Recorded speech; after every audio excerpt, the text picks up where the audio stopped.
everybody, welcome back to the channel. This is MTG Ghoul Dude, and today we're going to be picking up the Digging Up the Past series again with Amonkhet. A little bit about Amonkhet. It was our 74th Magic expansion and the first in the Amonkhet block. It was released on April 28th, 2017 and is a large expansion. It is set on the plane of the same name, Amonkhet. Amonkhet is a top-down designed Magic set, meaning that it was designed and developed with flavor in mind first. The set is inspired by ancient Egypt mixed with imagery referencing Nicol Bolas. The expansion symbol is the set is like a layered pyramid. Also, during Amonkhet pre-release, I wanted to get the set symbol like in my side of my hair. I was still rocking short hair then, so I felt like it was something I could have been able to do. It should have been easy. So let's go ahead and start it off with Binding Mummy. For 1 and a white, it's a 2/2 zombie, and whenever another zombie enters the battlefield under control, you may tap a target artifact or creature. So let's say you, play Army of the Damned, and you really want to get through that one player that's got a couple creatures. Well, you play Army of the Damned with this on the field, well, you can just tap down all their creatures and swing through. Fanbearer. For 1 white, it's a 1/2 zombie. You can tap it, and tap target creature. So you can effectively just spend the same amount of mana you would to play a blue spell to tap it. Sparring Mummy. For 3 and white, it's a 3/3, and when it enters the battlefield, untap target creature. So one of your big blockers is tapped for an attack, you can untap it. Those Who Serve. For 2 and a white, it's a 2/4 it's a generic 2/4 for 3. They actually went really far with trying to make sure that most of the zombies either had even power and toughnesses in white, or they were a little bit higher on the toughness, which is pretty neat. And here we get into the black ones. Blighted Bat. For 2 and a black, you get a 2/3 zombie bat with flying.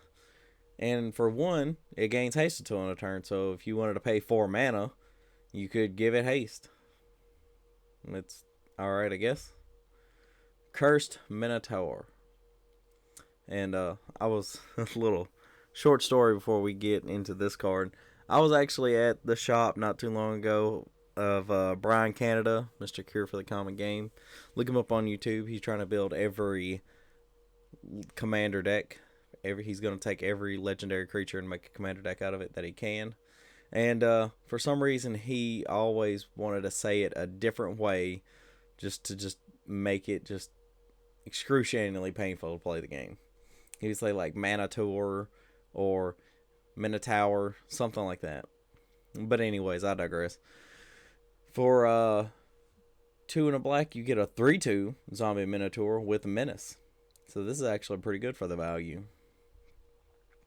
Festering Mummy. For 1 black, you get a 1/1 zombie. When it dies, you may put a -1/-1 counter on target creature.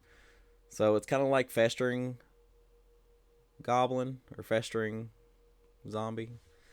Festering Goblin. Yeah, it's Festering. So it's kind of like the same thing. It's just a newer version. Miasmic Mummy. For 1 and a black, it's a 2/2 zombie jackal. Whenever it enters the battlefield, each player discards a card. So if you're looking to get something that's really good out of your hand into your graveyard, this is probably a decent way to do it. Tattered Mummy. For 1 and a black, it's a 1/2 zombie jackal.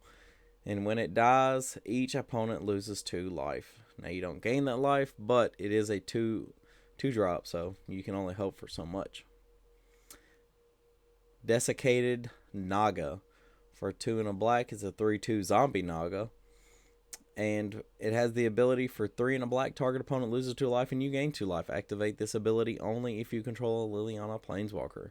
I actually do believe this was in a deck, the Planeswalker deck. Not for sure.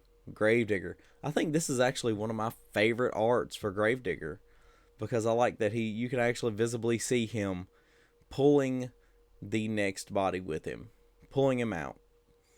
But for 3 and a black, we all know what Gravedigger does. It's a 2/2. When it enters the battlefield, you may return target creature card from your graveyard to your hand. Short, sweet, and to the point. Love it. And I love the art. Lord of the Accursed. For 2 and a black, it's a zombie. It's 2/3. So that's different for a Lord. Usually a Lord is even costed. And it's like a 2/2, even though it's providing a buff. This one actually goes above and beyond. It's a 3-drop that's a 2/3 instead of a 2/2. And it's an anthem. So it gives all your other zombies a +1/+1. And it has the ability where you can tap 1 and a black and tap it and give all your zombies menace until end of turn.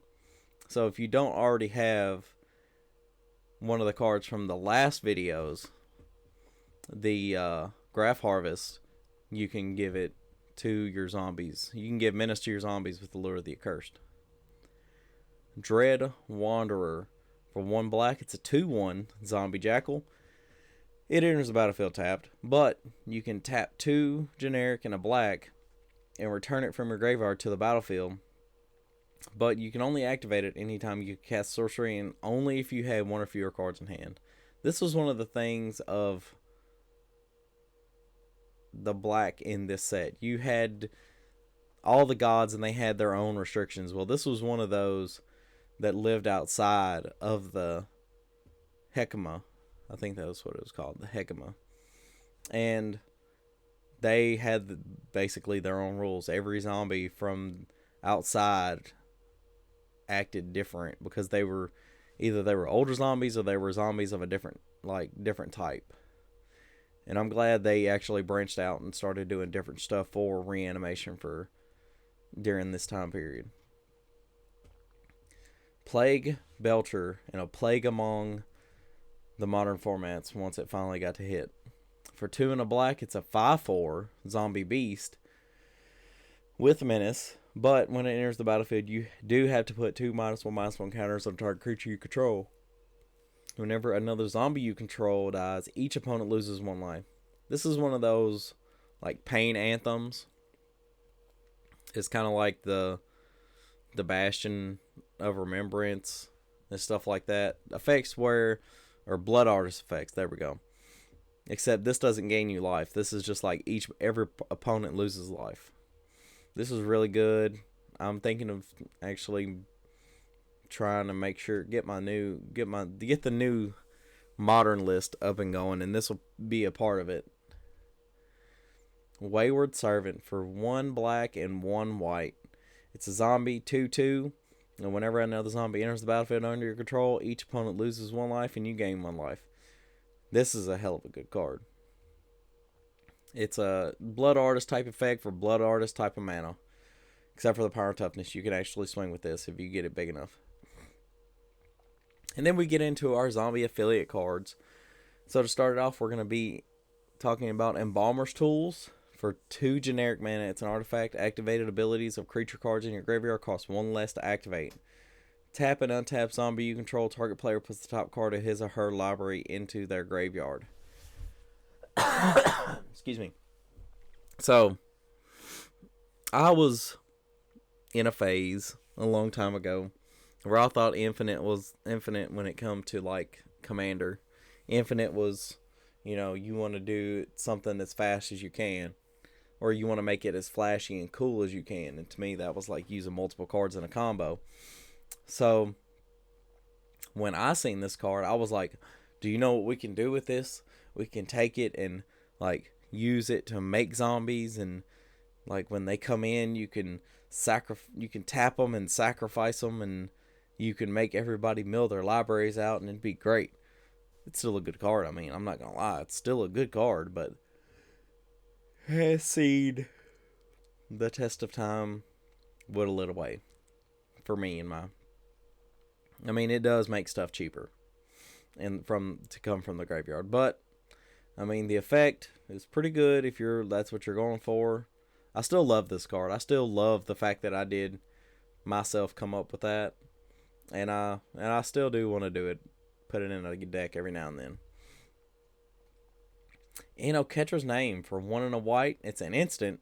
Zombies you control get +1/+2/+1 until end of turn. and other creatures you control get +1/+1. So you get more benefits running zombies. Time to reflect. For 1 white, exile target creature that blocked or was blocked by a zombie this turn. That's pretty good for a white. It's an exile too. They don't get anything out of it. It's just gone. Vizier Many Faces. For 2 and 2 blue, it's a 0/0 Shapeshifter Cleric. That's pretty odd. Shapeshifter Cleric. But it's not that bad. You may have Vizier Many Faces enter the battlefield as a copy of any creature on the battlefield except Vizier Faces was embalmed. The token has no mana cost. It's white, and it's a zombie addition to its other types. Embalm for 3 and 2 blue.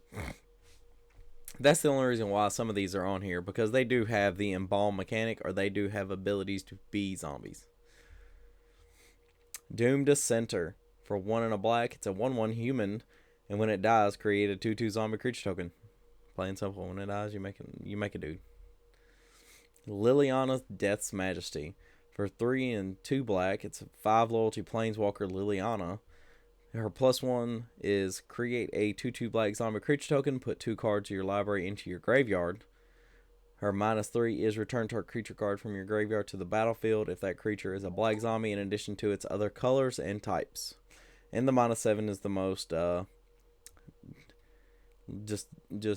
it puts you in the most vulnerable position because it destroys all non-zombies. Not you, your opponents, because you're going to be playing zombies.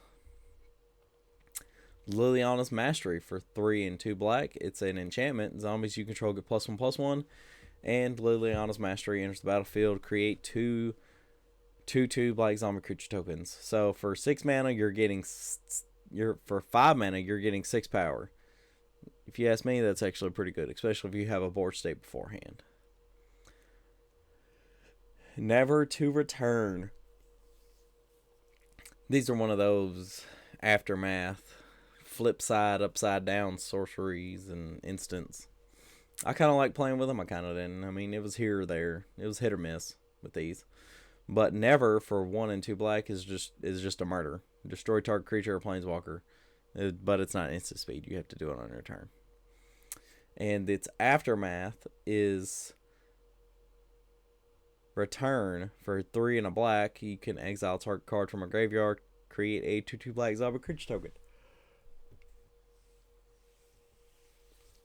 Which I can't agree with running this card if you need the cremate effect and the murder effect. But I feel like you could do better with exiled removal instead of running a card that does both, where you have to do both.